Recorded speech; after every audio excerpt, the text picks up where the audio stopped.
বাংলা সাহিত্যের ইতিহাসে কিছু নাম আলোয় ভাসে, আর কিছু নাম রয়ে যায় নিঃশব্দ ছায়ায়।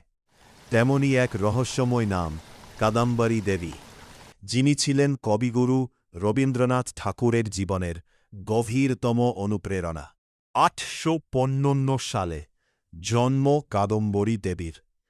খুব অল্প বয়সেই তার বিয়ে হয় ঠাকুর পরিবারের সদস্য জ্যোতিরিন্দ্রনাথ ট্যাগরের সঙ্গে। এরপর তার জীবন জড়িয়ে যায় জোড়াসাঁকো ঠাকুরবাড়ির সাহিত্য ও সংস্কৃতির জগতে। রবীন্দ্রনাথ তখন কিশোর।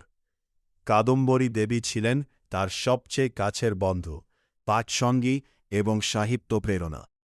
রবীন্দ্রনাথের প্রথম দিকের কবিতা, গল্প ও কল্পনার জগতে কাদম্বরীর আবির্ভাব ছিল গভীর। তিনি রবীন্দ্রনাথকে আদর করে ডাকতেন রবি, কিন্তু বাইরের ঐশ্বর্যের আড়ালে লুকিয়েছিল গভীর নিঃসঙ্গতা, সন্তানহীনতা, মানসিক একাকিত্ব এবং সম্পর্কের জটিলতা ধীরে ধীরে তাকে ভেঙে দেয়। ঠাকুরবাড়ির ভিড়েও তিনি ছিলেন ভীষণ একা।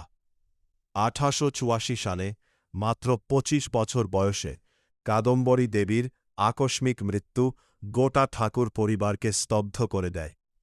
আজও তার মৃত্যুর রহস্য পুরোপুরি স্পষ্ট নয়, তবে তার চলে যাওয়া রবীন্দ্রনাথের জীবনে রেখে যায় গভীর শূন্যতা।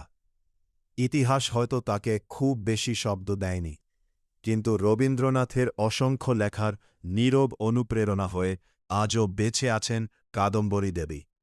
এক রহস্য, এক অনুভব, এক অপূর্ণ গল্প।